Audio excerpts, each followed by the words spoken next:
estudantes do segundo ano, tudo bem com vocês? Temos mais uma aula de história. Vamos lembrar dos nossos combinados. Se você precisar sair, use máscara. Lave sempre suas mãos e escolha aí um lugar bem confortável para você colocar seus materiais, assistir às aulas, fazer as atividades e aprender muito. E por falar em materiais, hoje nós vamos usar os seguintes materiais: folha ou caderno para registrar a aula, lápis de cor, canetinha, borracha, lápis de escrever, folha colorida, mas se você não tiver, pode ser a folha branca, cola e tesoura. Eu vou dar um tempo aí para você pegar esse material, certo?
Vamos fazer a revisão da aula passada, que teve como tema diferentes modos de se comunicar. Então, nós vimos que os meios de comunicação são ferramentas que possibilitam a comunicação entre os indivíduos, propiciando a difusão de informações. Esses veículos vêm sofrendo diversas transformações ao longo da evolução da sociedade, encurtando cada vez mais as distâncias entre os povos e acelerando a disseminação de informações. Então, a comunicação surgiu da necessidade do ser humano de passar informações uns para os outros. E as pessoas começaram a se comunicar de diferentes maneiras.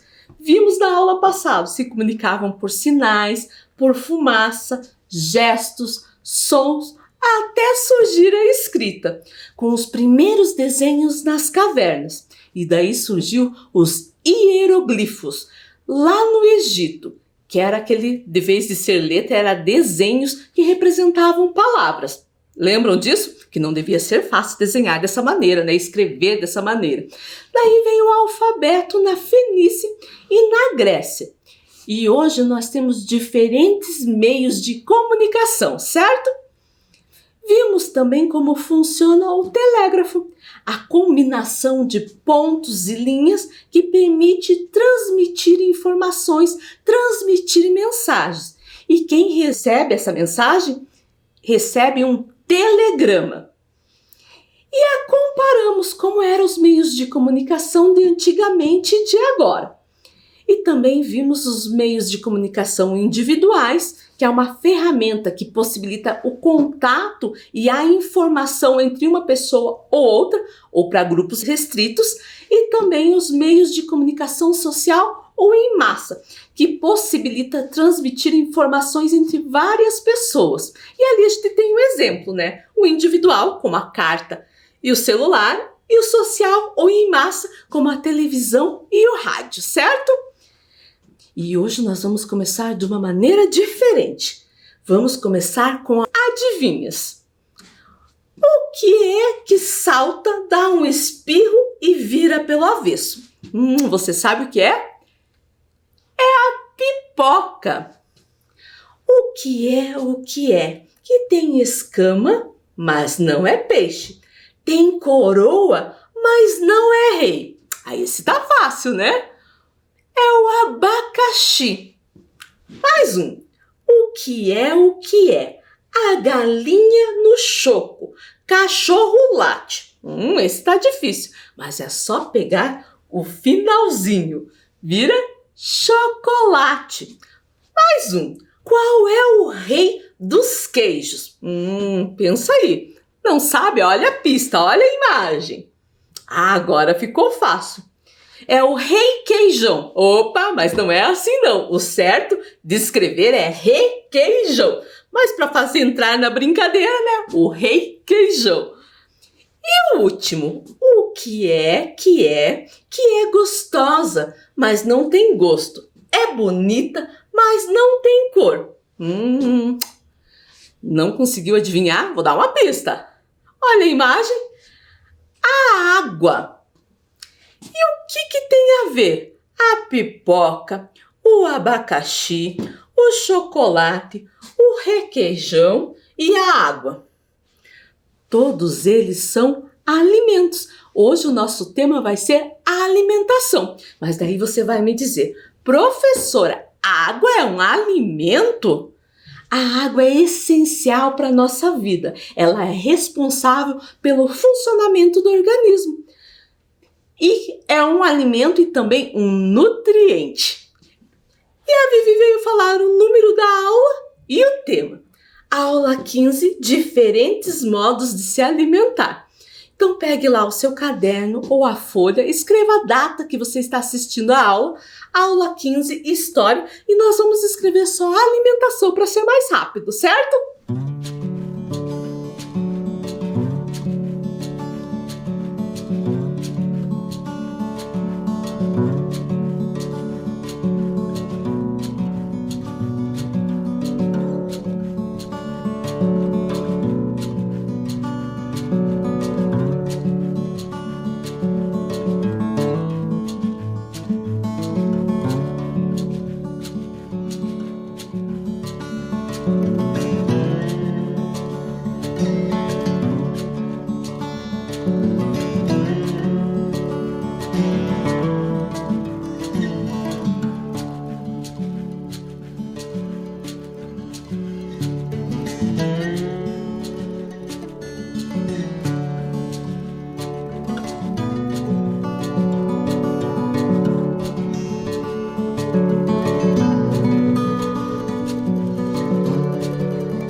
Já que vamos falar de alimentação, a Vivi tem duas dúvidas.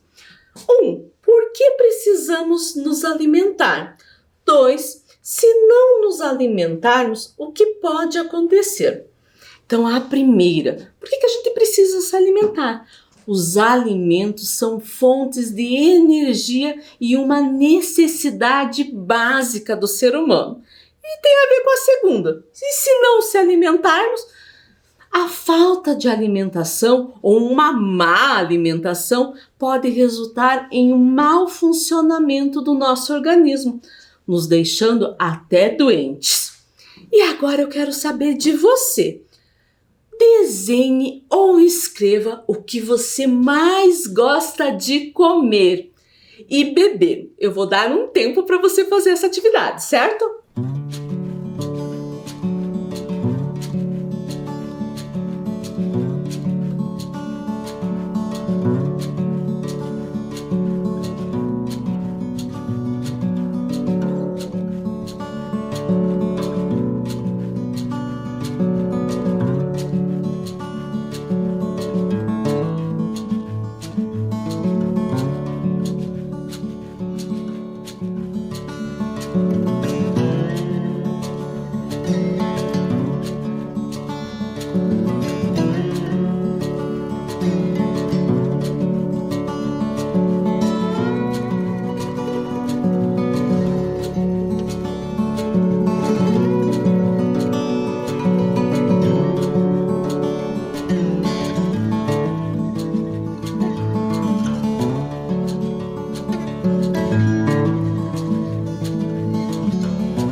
E vamos continuar? Olha o que está escrito ali na tela. Nossas preferências alimentares têm origem nos costumes alimentares da nossa família. Você já percebeu que a sua alimentação é reflexo da alimentação dos seus pais, dos seus responsáveis? Já percebeu isso? Tem hábitos que vêm de família. E você já pensou como que era a alimentação da sua bisavó, da sua avó, do seu bisavô? Uma neta resolveu conversar com sua avó sobre isso. E ela escreveu um texto falando dessas descobertas. Vamos ver? A alimentação de minha avó aos 10 anos de idade. 1937 é o ano que a avó tinha 10 anos de idade. Muito curiosa pela alimentação de antigamente, fui conversar com a minha avó. Ela me disse que acordava pela manhã e sua mãe já tinha feito fogo no fogão a lenha. Assim, o café ou chá mate com leite, adoçados com açúcar mascavo, o mais comum na época, já estavam quentinhos. Comia bolinhos de graxa, que eram bolinhos de fubá fritos na banha de porco, ou pão de milho assado nas grandes fornalhas. O almoço também era feito no fogão a lenha. Era carne, arroz, feijão e muita salada, como repolho, alface e tomate. Às vezes tinha mandioca ou batata doce cozida ou assada. Para beber, nada. Não bebiam água nem suco de frutas. Quando batia uma fome no meio da tarde, ela petiscava bolachas caseiras com chá ou pão com mel, ou um pedaço de bolo de fubá, quitutes que sua mãezinha fazia na fornalha, ou ainda frutas da estação, pera, pêssego, laranja. Logo, o tão esperado jantar, que geralmente era a mesma refeição do almoço: arroz, feijão, carne, batatas, salada. Não petiscavam e nem comiam mais nada antes de dormir. Legal a gente conhecer como era a alimentação dos avós. E vemos que muitas coisas ainda fazemos hoje em dia. Eles se alimentavam de uma maneira bem mais saudável do que a gente. Usavam os alimentos que eles mesmos cultivavam e os animais que eles mesmos criavam. Já que naquela época, se a gente for pensar, não tinha mercado, supermercado com a variedade de produtos que temos hoje em dia, certo? E lá falou duas coisas que eu acho que não sei se vocês conhecem. Falou do fogão a lenha e da fornalha. O fogão a lenha é usado com lenha, claro, né? Madeira que é colocado na parte de baixo e em cima tem uma chapa de metal que pode ser de ferro, de aço escovado. Quando essa chapa esquenta, fica as panelas para esquentar, né, a comida. A fornalha é usada para assar carnes, bolos, pães, biscoitos, certo? E também coloca-se a lenha ou a madeira, acende e forma uma brasa. Quando essa brasa deixa tudo bem quente, tira a brasa e coloca as formas, né, com os alimentos. E até eu lembro da minha avó usava muito. Se ela queria saber se a temperatura estava boa para assar, ela pegava um punhadinho de trigo e jogava dentro da fornalha. Se ficasse meio torricado, estava muito quente, tinha que esperar. Se ela colocasse e ficasse amarelinho, já poderia começar a assar.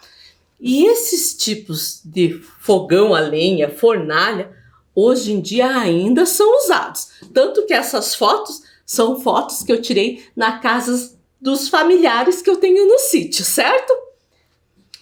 A Vivi veio fazer mais algumas perguntas. Olhem as imagens abaixo. Quais desses alimentos você acha que eu gosto de consumir no café da manhã? Pensa aí num café da manhã. Qual que você acha que é o alimento mais apropriado? O que será que a Vivi mais gosta? Vamos ver se vocês adivinham. Será que é pão? Será que é bolo? Café? Frutas ou chá? A Vivi gosta de comer. Ela gosta de comer no café da manhã pão ou frutas e ela gosta de chá, certo? E ela tem mais uma pergunta. E agora vamos descobrir o que a professora Viviane gosta de comer na hora do seu almoço. Será que eu gosto de comer pizza na hora do almoço? Arroz, feijão, frango e salada? Ou será sanduíche, batata frita e refrigerante? Vou ser bem sincera com vocês, eu gosto dos três.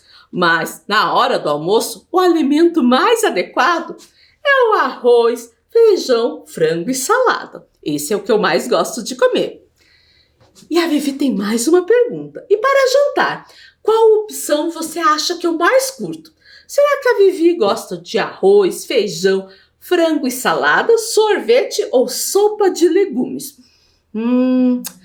A Vivi gosta de sopa de legumes, ainda mais com o frio que de vez em quando aparece por aqui em Curitiba. E olha o que a Vivi veio propor para a nossa aula.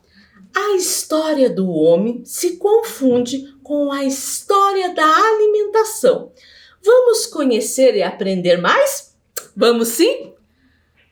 Olhem a imagem. Os primeiros homens viviam em grupos. Desde o início eles perceberam que, ajudando uns aos outros, ficava tudo mais fácil, até mesmo para conseguir o que comer e se defenderem dos perigos.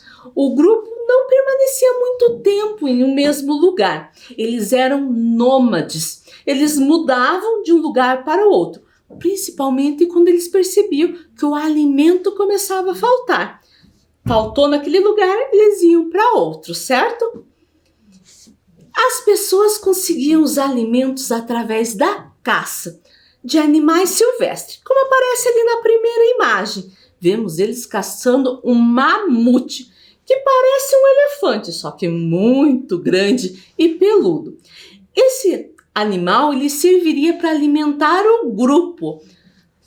E tem que pensar numa coisa, naquela época não tinha geladeira para guardar, então eles tinham que consumir, certo?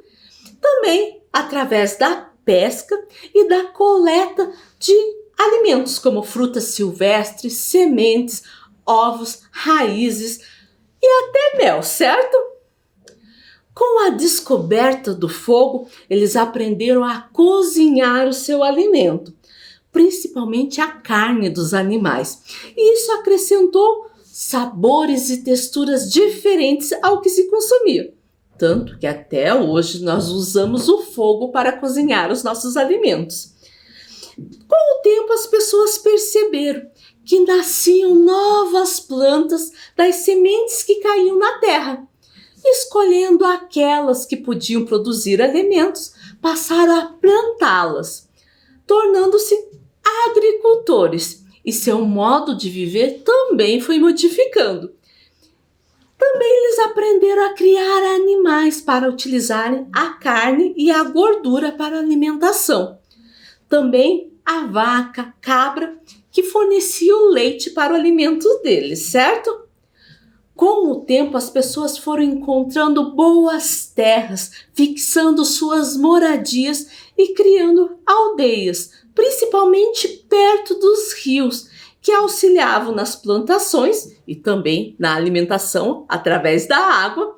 E dessas aldeias surgiram vilas e cidades. E os campos começaram a produzir tanto alimentos que nem todas as pessoas precisavam plantar. Os agricultores começaram a trazer parte das suas colheitas para a cidade e eles trocavam esses alimentos pelo trabalho umas com as outras, certo? Naquela época ainda não existia o dinheiro. Isso veio depois, então por isso que eles faziam essa troca, que também recebe o nome de escambo. Então antes eram aldeias, vilas e depois cidades. Até as aldeias e vilas eram perto dos rios. As cidades nem sempre é perto dos rios, né? Teve um crescimento populacional muito grande e as atividades também passaram a constituir cidades cada vez maiores e uma variedade de ofertas de produtos. Nas cidades surgiram comércios que vendem alimentos, como a carne nos açougues, nas padarias vendendo pão, bolos, entre outros, certo? Mercado, supermercado com uma variedade de produtos. Então a gente viu aí um pouquinho da história da alimentação rapidamente desde a pré-história até hoje em dia, certo? E olha o recadinho da Vivi. O Brasil é uma das maiores nações do mundo, sendo que os hábitos alimentares são muito variados. Isso se dá não só pela distância, mas também pelos diferentes movimentos imigratórios que o país sofreu ao longo da história. Hoje é possível encontrar no Brasil diversas receitas populares que foram trazidas por imigrantes. Então a cultura brasileira, em especial a culinária, que é a arte de cozinhar os alimentos, teve influência de vários povos, como os indígenas, os portugueses, os espanhóis, africanos, italianos, japoneses, poloneses, entre outros. E a Vivi tem uma atividade sobre isso para nós. Quais imigrantes trouxeram o alimento da imagem para o Brasil? Então vai aparecer uma imagem e você vai tentar ver qual imigrante que trouxe esse alimento para a nossa culinária, para a nossa cultura. Esse tá fácil. Quem será que trouxe a macarronada para o Brasil? Foram os imigrantes italianos. Outro. Também tá fácil. Temaki, sushi, sashimi, entre outros, são comidas que os imigrantes japoneses trouxeram para o Brasil. E esse outro aqui. Esse tá mais difícil. Na imagem aparece uma acarajé, que é um bolinho feito de massa de feijão fradinho, cebola, sal e frito no azeite de dendê. Ele é recheado com vatapá. E, professor, esse também tá difícil. É um creme feito com leite de coco, castanha de caju, amendoim e camarão. E depois tem vinagrete e camarão seco por cima. E você sabe quem trouxe esse alimento para o Brasil? Foram os imigrantes africanos. E olha lá o que a Vivi veio nos ensinar. Os indígenas, através de sua forte ligação com a floresta, descobriram nela uma variedade de alimentos, como a mandioca, e suas variações, como a farinha, o pirão, a tapioca, o beiju e o mingau. O caju e o guaraná utilizados até hoje em nossa alimentação. Os alimentos são tão importantes para os povos indígenas que eles têm até lendas para contar como surgiram. E você sabe o que é uma lenda? Então, lenda é uma narrativa fantasiosa transmitida pela tradição oral através dos tempos. Ou seja, uma lenda contada é uma fonte histórica oral. Tem um caráter fantasioso, fictício. As lendas combinam os fatos reais e históricos com fatos irreais. Na imagem aparece um selo dos Correios, aqueles que a gente coloca em carta, e fala da lenda indígena da mandioca, certo?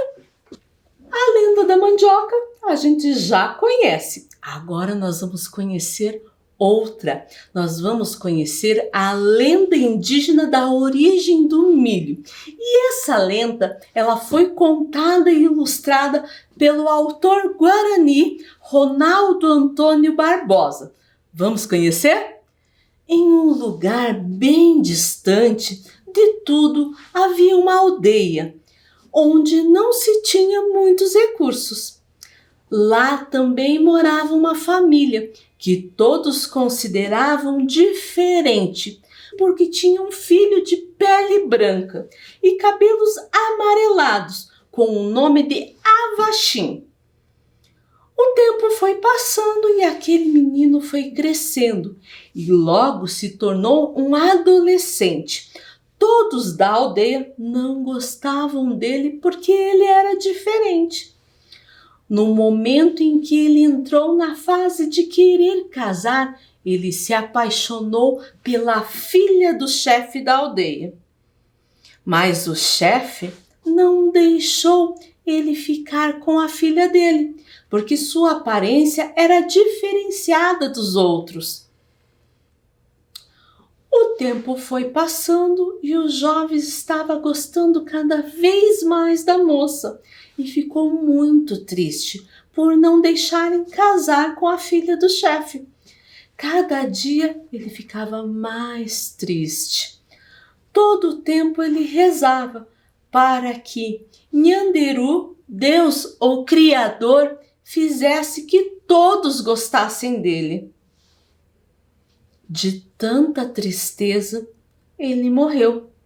E como ele era diferente, enterraram ele em um lugar sozinho. Sua irmãzinha ia todos os dias, durante uma semana, rezar onde seu irmão foi enterrado.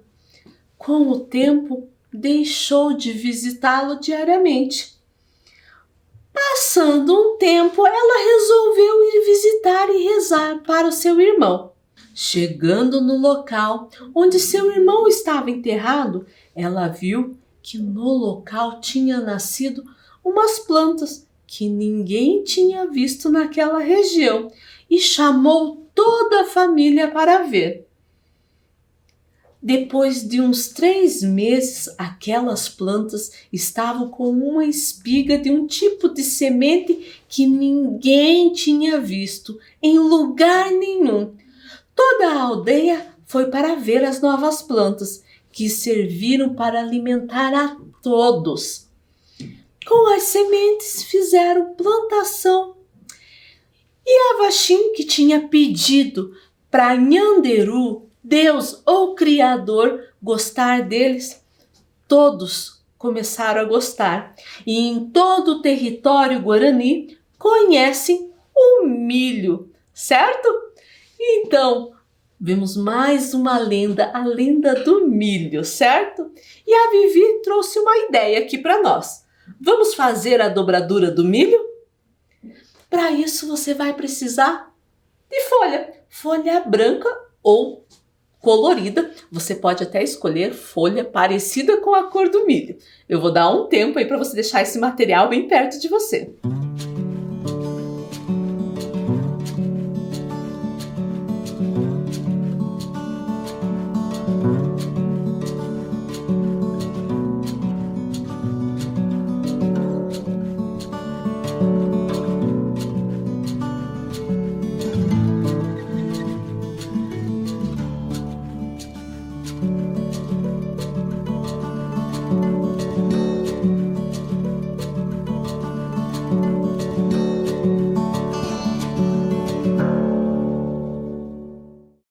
Vamos lá? Vamos fazer a dobradura do milho. E vocês podem usar diferentes folhas. Ó, essa daqui, ela é branca e verde. Daí eu fiz o desenho. Essa é uma folha que tem 2 cores. Já facilita bastante. Mas se você não tiver, a folha branca também dá. Aqui eu fiz a dobradura e depois eu pintei. Para vocês visualizarem melhor, eu escolhi uma folha que tem as 2 cores, certo? Vamos começar? Primeiro, eu preciso de um quadrado. Aqui não dá porque é um retângulo. Lembra como faz quadrado? Se não lembra, olhem aqui que eu já vou ensinar. Vou pegar essa ponta e vou até o outro lado. Vai ficar assim, certo? Essa parte de baixo eu não vou usar. Então, recorta e guarda para outra atividade.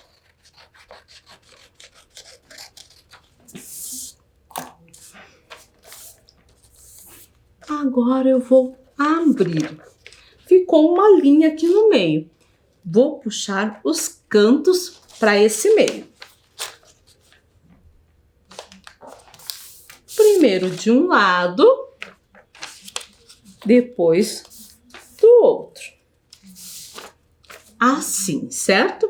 Agora desse meio eu vou puxar para fora.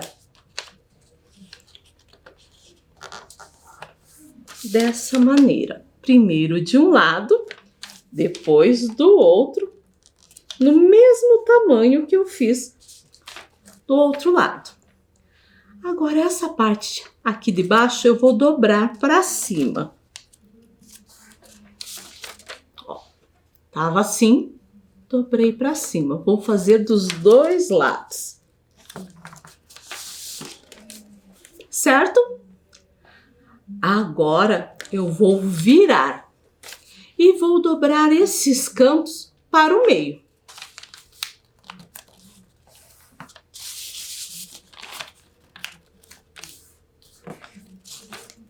Assim, certo? Dobrei então os dois cantos para o meio. E no final, vou dobrar a pontinha para baixo, para o milho não ficar bicudo. E aqui a parte de baixo da espiga também para trás. E está pronto. Agora é só desenhar, né, linhas para fazer os grãos de milho. Eu vou dar um tempo aí para você fazer, certo?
E daí, gostou de fazer a dobradura do milho? E olha o que nós vamos fazer agora. Cole a dobradura do milho no seu caderno e faça um desenho sobre a lenda indígena. Vou até dar uma ideia para vocês. Eu fiz um desenho, mas eu fiz umas dobradurinhas menor. Usei tanto o desenho como a dobradura para ilustrar a minha lenda. Mas agora é hora de você utilizar a sua criatividade e imaginação. Eu vou dar um tempo aí para você fazer, certo?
aí, terminou o seu desenho sobre a lenda indígena da origem do milho? E a nossa aula terminou. Nos encontramos na próxima aula. Se cuidem!